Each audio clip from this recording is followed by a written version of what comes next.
Hey Watch Depot gang, welcome back to another unboxing video. Today we're going to be taking a look at a new release from G-Shock in their G-Steel range. There are 3 models in this range, so let's dive in. This watch here is the gold-toned GM700G9A. It's a big, bold watch with both analog and digital time formats, wrapped up in this chunky stainless steel bezel. This bezel looks quite unique and uses different textures like this hairline finish and these smooth polished portions to create some contrast and help boost that bling factor.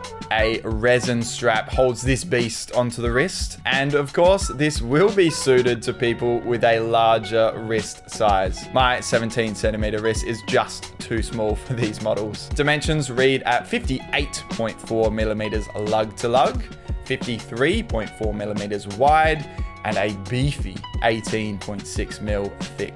So yes, this is obviously a massive watch with a lot going on, but that is what G-Shock does best. So let's have a look at the other models. This one here is the silver-toned GM700-1A, which I think looks the best out of the bunch. There's also the purpley black ion-plated GM700P6A, which is very interesting to look at in different lighting situations. All 3 models use an inverted LCD display, and all 3 models come with standard Casio features like world time, daily alarms, a fully automatic calendar, and an LED backlight.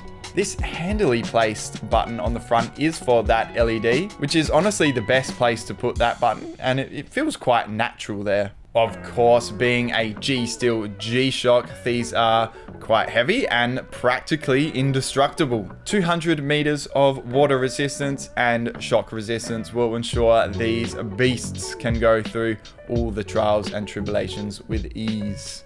You might get some scratches and some dents, but I think any good G-Shock has a few battle scars. These G-Steel watches are really strong, not only in their performance, but their looks. So if you've got a strong outfit, then these watches are just going to complement that. Look, you may not love these designs, but you do have to appreciate what G-Shock is doing. They're providing that big, bold look at a fairly affordable price. So let me know in the comments, do you like these watches? And would you buy one? Would you wear one? Just let me know. Thanks for watching another Watch Depot unboxing. Hit that like button if you like this video and subscribe for more watch related content. Thanks again for watching, and I'll catch you in the next one.